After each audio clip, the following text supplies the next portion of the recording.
This is Metang. Metang's best known trait is evolving into the much more popular Metagross. Now, when it comes to Metagross, there is much to talk about. Its design, its cool mega evolution, its rich competitive history. But this video is not about Metagross. This video is about Metang. At first glance, there is nothing remarkable about Metang. It's a waiting room in the form of a Pokemon. But what about in competitive battles? Well, unsurprisingly, there isn't much to say about Metang here either. With aggressively mediocre stats and an evolution that completely outclasses it, most trainers wouldn't look at Metang twice. At least, that's how it was most of the time. You see, there was one instance, one brief glorious moment where Metang mattered. How did this happen? Did Metang have hidden potential that everyone missed? Was there some sort of new strategy or playstyle in which Metang could shine? No. Metang's time in the spotlight was due to one very simple reason. Metang is, unquestionably, unarguably, irredeemably terrible. This doesn't make sense. Competitive players play to win, and as such, the Pokemon relevant to these players are Pokemon which enable them to do so.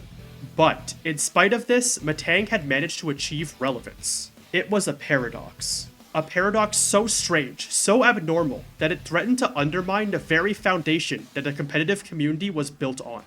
But, in order to understand how Metang broke competitive Pokemon, we first need to understand how competitive battling is structured in the first place. Now, when it comes to Pokemon, there's two main forms of competitive: single battles and double battles. Double battles are primarily played in Pokemon's officially supported competitive format, known as VGC. VGC has its own rich history, but it doesn't involve Metang. Metang's story takes place in the world of single battles. Singles players are primarily found in the fan community known as Smogon. Smogon's philosophy towards Pokemon differs greatly from VGC's. VGC formats rotate in and out on a schedule. That means, for a predetermined period of time, every player plays in the same format, determined by Pokemon themselves. These formats put restrictions on which Pokemon, moves, and items players can choose to bring to each battle. Once that period of time is up, Pokemon selects a new format, and every single player is forced to play on that new format. By contrast, Smogon is home to dozens of different formats at once. You see, Smogon's philosophy is that they want to give as many Pokemon a chance to shine as possible. They understand that some Pokemon simply outclass others, and players who are playing to win will never use outclassed Pokemon. So, to address this problem, Smogon sorts Pokemon into tiers. The lower a tier, the weaker the Pokemon you will find within it. Each tier has its own dedicated player base, and this system allows tons of weaker and overlooked Pokemon to see competitive success. These tiers are created one at a time, through looking at the usage rates in each format. We start with Overused, the highest tier. Players play Overused or OU for a while, and Smogon tracks how often each Pokemon is used. Eventually, they take all that data and choose a percentage at which to cut off the tier. Every Pokemon with usage rates above that percent stay in OU, while every single other Pokemon drops down to the next lowest tier, known as UU. This process repeats again, with some Pokemon staying in UU and the rest dropping down to the next lowest tier, RU. This keeps repeating until eventually we hit the bottom of the tiers. So, with this in mind, you might be thinking that this intricate system of tiers is what allowed Metang to stand out. Surely it simply dropped its way down the list until it landed somewhere where its mediocrity managed to outshine its peers. Well, not really. Ever since it was created in Generation 3, Metang has always found itself languishing in the lowest tier possible.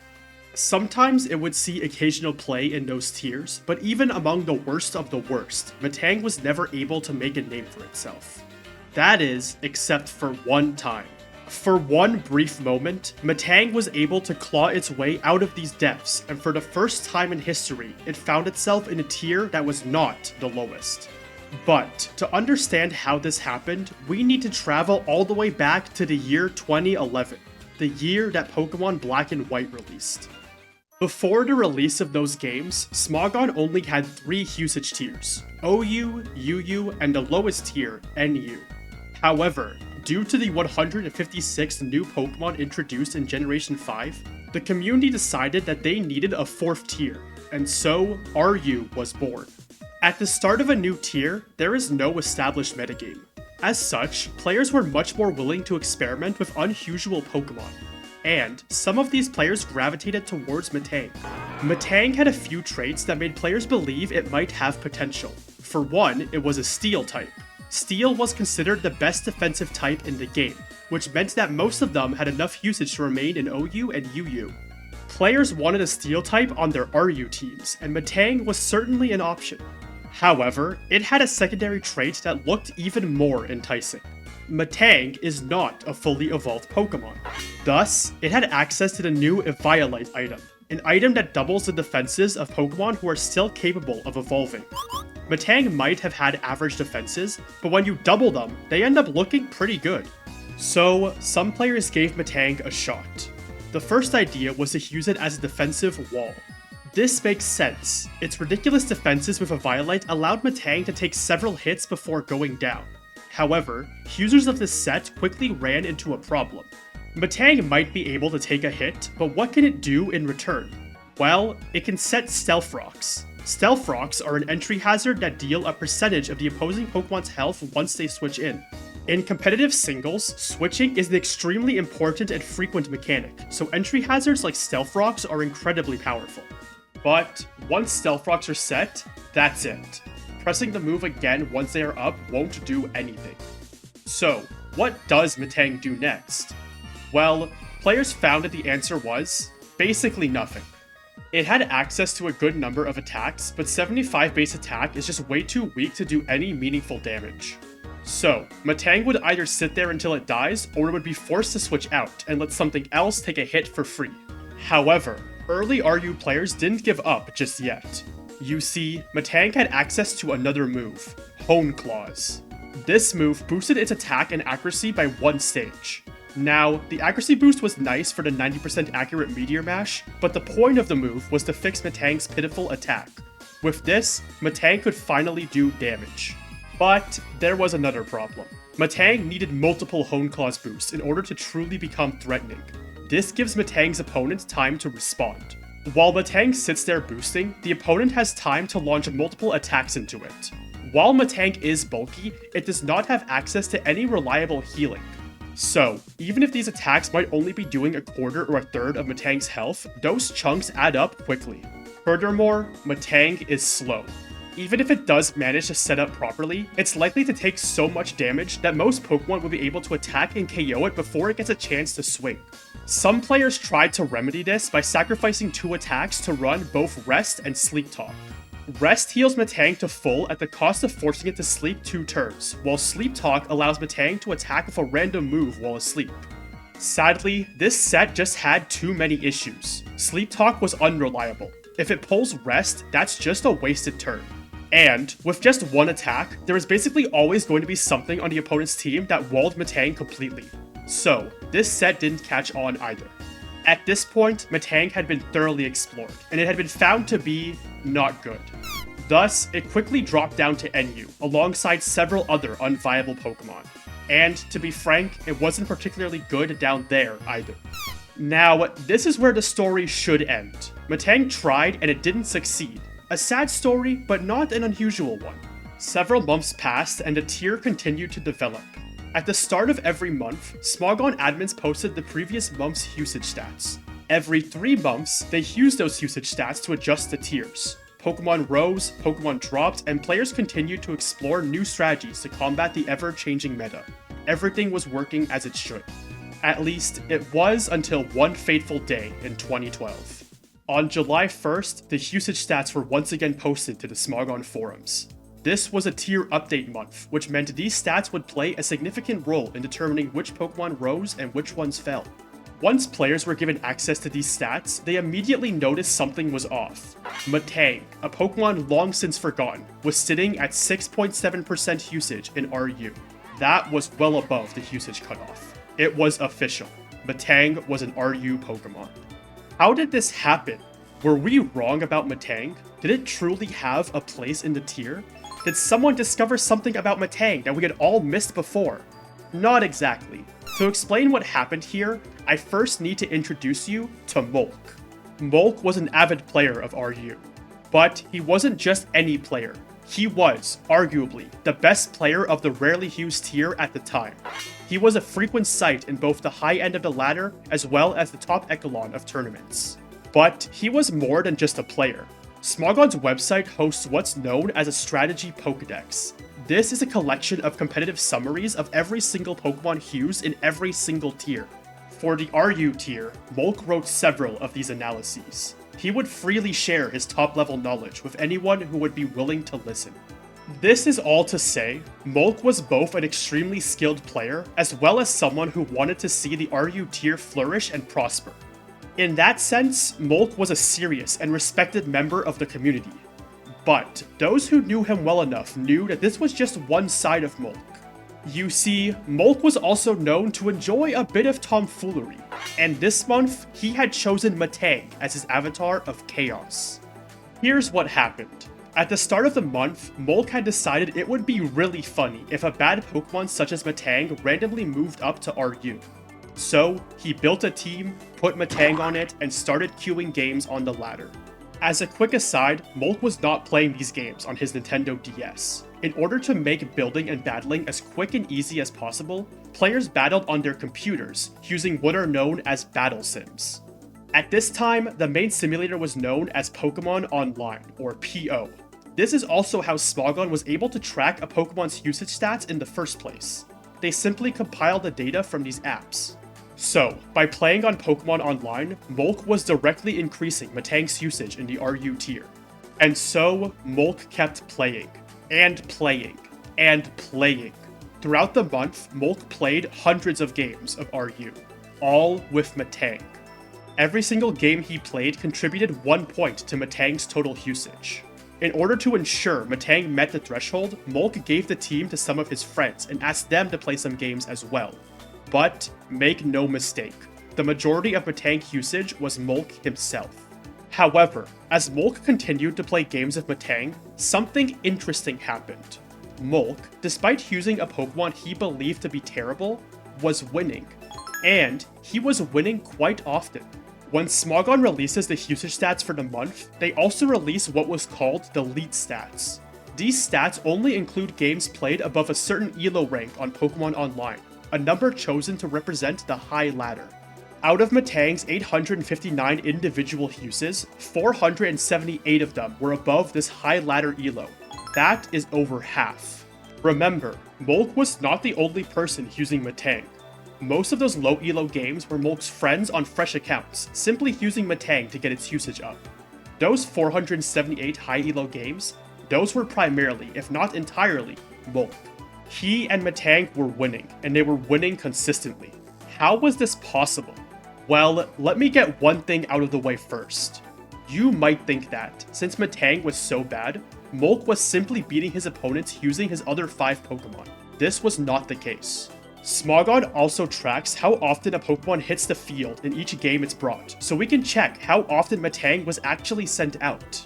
In high ladder games, Metang made an on-screen appearance 465 times out of its 478 matches. That means Metang was doing something in over 97% of games.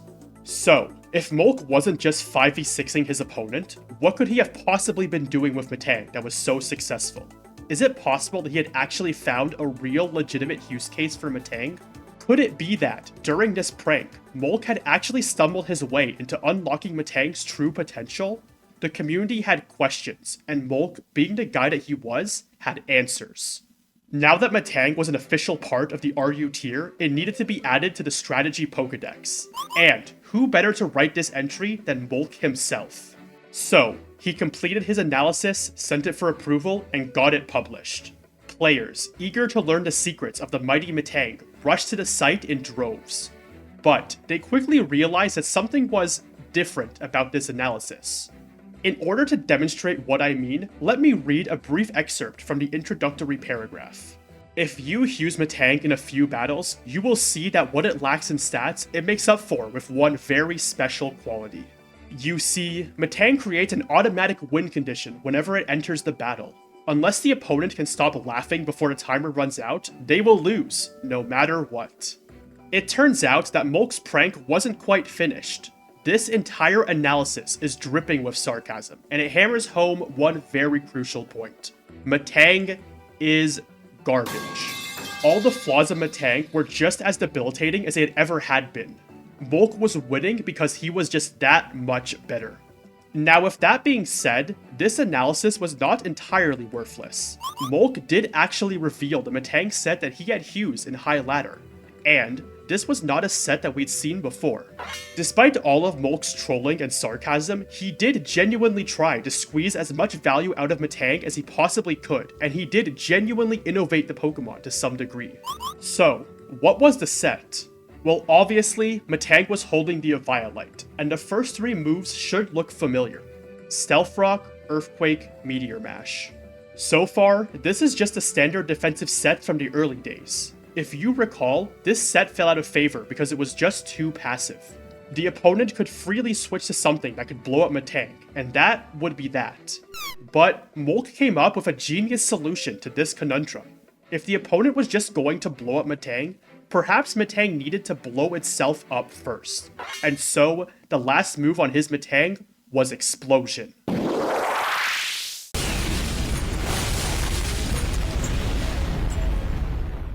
This move redefines Metang's role on the team.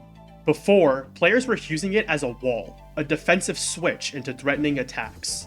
Molk, on the other hand, was using Metang as a dedicated lead. Metang's role was to be sent in at the start of a battle.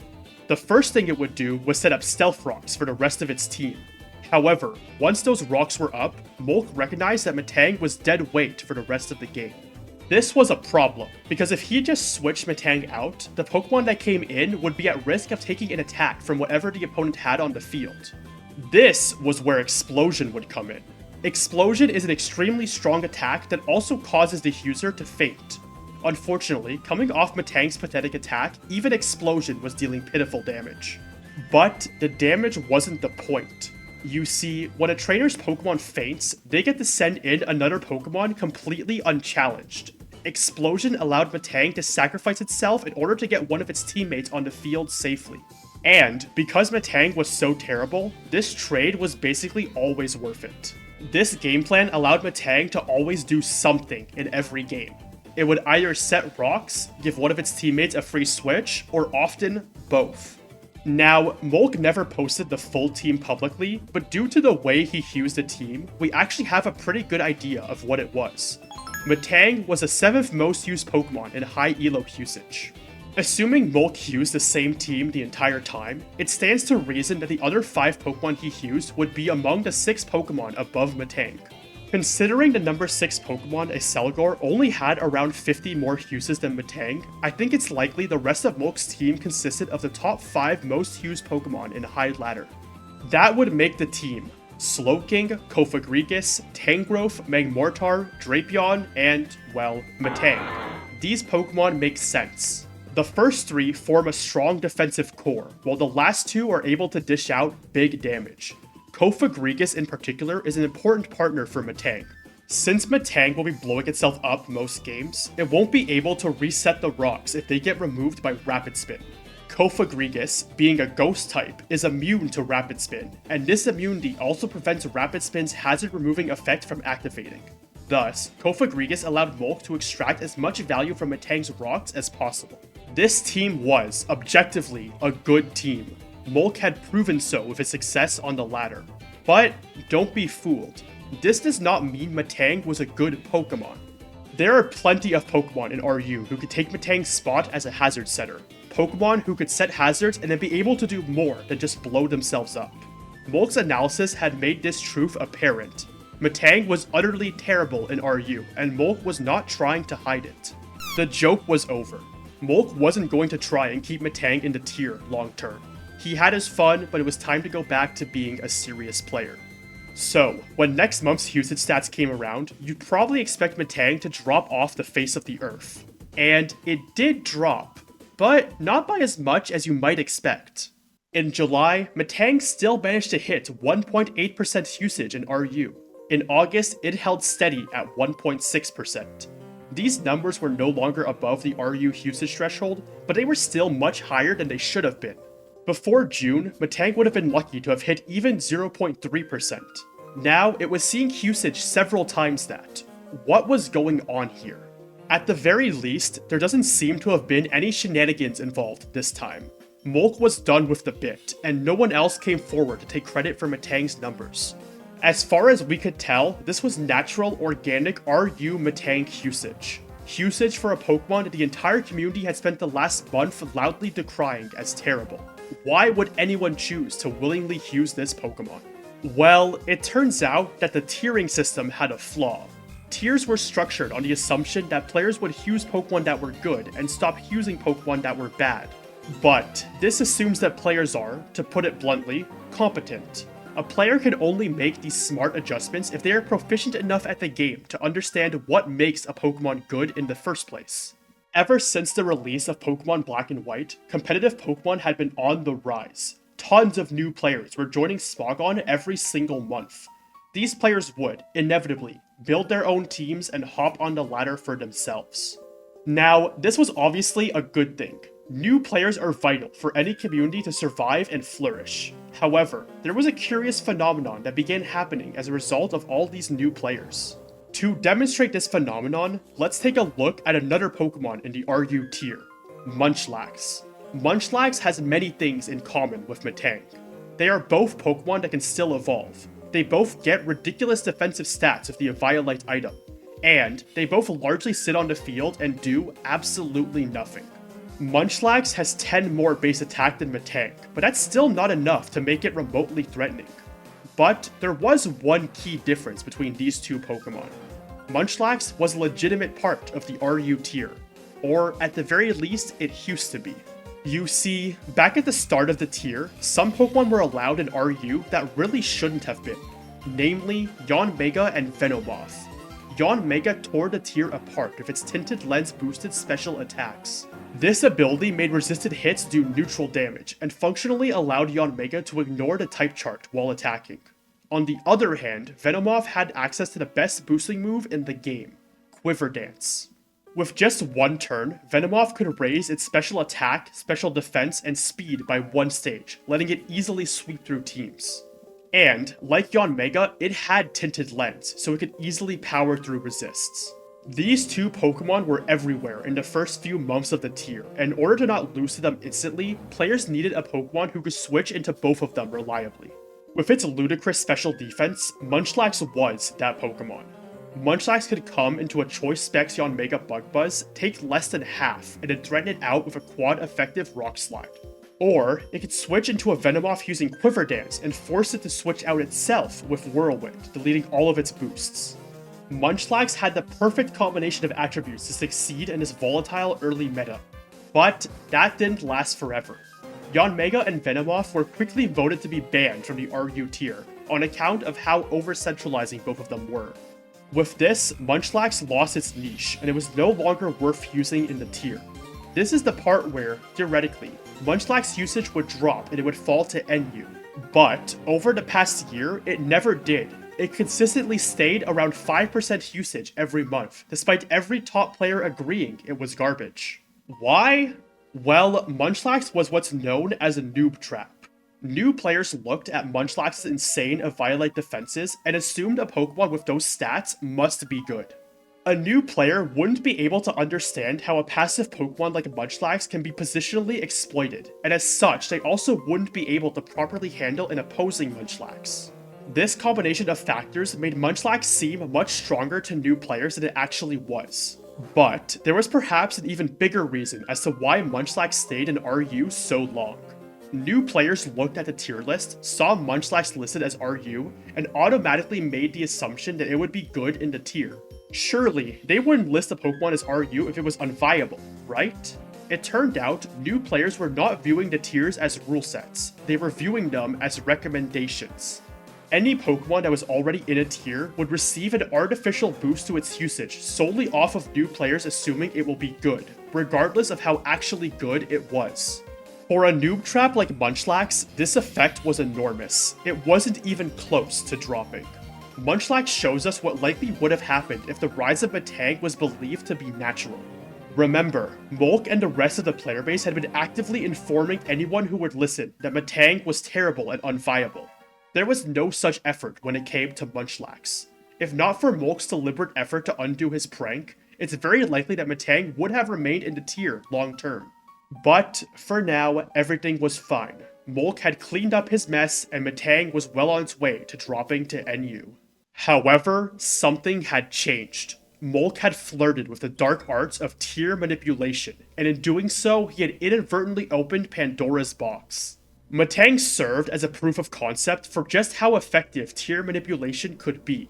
Not only could it be achieved by a relatively small group, but as long as you didn't get too silly with it, manipulated Pokemon would naturally maintain their usage in the tier. Molk had accidentally showed everyone how broken the current system really was, and it wouldn't take long before bad actors would take advantage. On January 1st, 2013, the tier shifted once more. The Metang situation had been handled. It had dropped down to NU in the last shift and was nowhere to be seen in the RU tier. But this shift would bring about a new issue, an issue much greater than Molk's silly prank. You see, in this shift, several Pokemon rose up to RU. These included Cinccino, Amoonguss, and Emboar. At first glance, this was normal.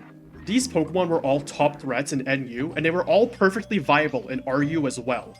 However, a closer look at the stats revealed something a bit more sinister. In addition to the raw usage stats, Smogon also releases stats about the items and moves that each Pokemon have. With these, players saw that, for each of those three Pokemon, their most frequently held item was abnormal. Amoonguss was holding a Deep Sea Scale, Cinccino was holding a Destiny Knot, and Emboar was holding a Sticky Barb. These are items no serious player would ever run on these Pokemon. And these were not the only Pokemon with strange held items. A couple other RU Pokemon, like Scolipede and Mesprit, also held useless items. Upon noticing these weird items, the player base immediately realized what was going on here. Someone, or some group, had deliberately spammed these Pokemon on ladder in order to artificially get them into RU. These spammers threw these Pokemon together on a team, slapped some useless items on them, and started queuing the ladder. Unlike Molk, these players didn't even bother to play the game properly. They simply waited the minimum 6 turns required for the game to count towards usage, then immediately forfeited. The unusual items would allow them to use the item stats to track exactly how much their spamming contributed to each Pokemon's usage. And, as it turns out, they contributed quite a bit. Cinccino likely would have moved up without their help, but Emboar and Amoonguss certainly wouldn't have. Their plan had worked perfectly. We don't quite know what the motivation behind this spam was, but I imagine the goal was not to manipulate the RU tier, but rather the NU tier. Spamming a Pokemon into RU doesn't really have an impact on the RU tier itself. That Pokemon would have been legal regardless. What it does do, however, is ban that Pokemon from NU. All 3 of these Pokemon were extremely good and common in NU, and these shifts would shake up that tier significantly. As a quick aside, with the knowledge that we have now, it is insane that Amoonguss was ever considered an NU Pokemon. Years later, Amoonguss and its move Spore would end up causing major problems all the way up in OU, and it would be a significant contributing factor as to why the sleep status condition was entirely banned from Generation 5 competitive. But I digress. The spamming of these 3 Pokemon into RU was the last straw. The current tiering system was predicated on the assumption that players would play to win. It stands to reason that, when the goal is victory, players will gravitate towards the tools which allow them to win the easiest. However, between Metang, Munchlax, and these 3 recent tier shifts, it was clear that this assumption no longer held. With the collapse of this social contract, the entire competitive scene had fallen into chaos. Now that spamming was proven to be legitimate, no tier was safe. With enough effort, malicious players could ban anything from just about any tier they wanted. In doing so, they could shape metagames into their own liking, completely ruining the point of the tiering system in the first place. And the catalyst for all this, the spark that sent the entire competitive community ablaze, was Molk and his mighty Metang. Now, this chaos didn't last forever. After seeing what had happened, the admins of Smogon knew that the system needed to change, and so it did. The next month, an announcement was made. Tiers would be decided using what are called weighted stats. The premise behind this was simple. Players who were higher on the ladder would contribute more to the usage of their Pokemon. To get a bit more specific, a new player is given an initial weight of 0.5. Each Pokemon they use in their first battle will have 0.5 uses counted towards them. As this player plays more, their weight changes. If they lose, that weight will go towards 0. If they win, that weight will approach 1. The players near the top of the ladder will basically always contribute 1 point per game, while a bad player or a player trying to lose will contribute almost nothing. This system worked wonders. The next stat release had none of these abnormalities. Balance had been restored to Smogon, and players were free to enjoy their tiers without worrying about bad actors. In fact, it worked so well that weighted stats are still used to this day, over a decade later. But you might notice one tiny little flaw in this new system. It would not have stopped Molk. Remember, Molk was in the high ladder for basically all of his time with Metang. With the increased emphasis on high ladder usage, Molk probably would have been able to get Metang to RU all by himself. However, when discussing whether or not this system would have stopped Molk, we first need to ask another question. Should it stop Molk? I would argue no. It's true that Molk's stunt ended up leading to some pretty bad things, but all those consequences were a result of flaws in the system, flaws that Molk had inadvertently highlighted. Now that those flaws have been patched, would RU Metang really be so bad? At the end of the day, Molk's sin was using a Pokemon that he damn well knew was unoptimal. I'm sure Molk himself would agree that his team would be improved significantly by replacing Metang with just about any other hazard setter in the tier. Yet, I believe that there is something worthwhile about Molk and Metang's story. Molk doesn't seem to have a public presence on the internet anymore, so there isn't really a way to confirm this, but despite all that he said about Metang, I cannot imagine that he felt any hatred in his heart for the Pokemon. I simply refuse to believe that Molk would choose to spend that much time with a Pokemon he truly saw as worthless. To me, the story of Metang and RU is the story of the bond between a Pokemon and a trainer. Competitive Pokemon players are often stereotyped as heartless tryhards. It's believed that these players only see Pokemon as groups of numbers, or as tools whose only purpose is to ensure victory. And sure, when the goal is to win, most people are going to use the Pokemon with the higher numbers. But I don't believe this has to be a binary. I think it's possible to accept the mathematical reality of the game while also viewing Pokemon as more than just spreadsheets. I think it's possible to acknowledge that some Pokemon are indeed fundamentally stronger than others, while also still seeing value in the ones whose stat lines aren't quite so impressive. Pokemon battles can be won by simply using the strategy which has been proven to be the most effective, but they can also be won by using a strategy that the opponent wasn't ready for. Competitive Pokemon is a game which rewards creativity and innovation. There are hundreds of examples of players finding success with creative Pokemon and strategies that others overlooked. But when those players are looking for those new strategies, when they are deciding which Pokemon they want to explore further, those decisions are, inevitably, shaped by the tastes and preferences of each individual person. I think this is one of the most beautiful things about competitive Pokemon.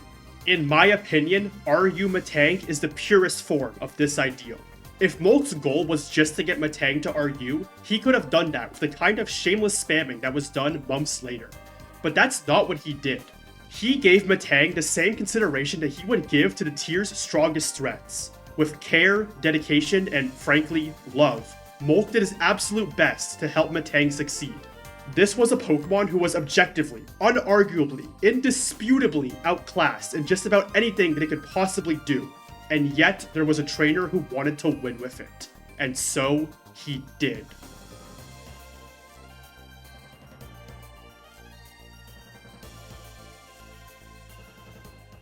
So, while I was editing this video, Metang went ahead and actually won an official international level tournament in Pokemon Go. Good job, Metang. Proud of you.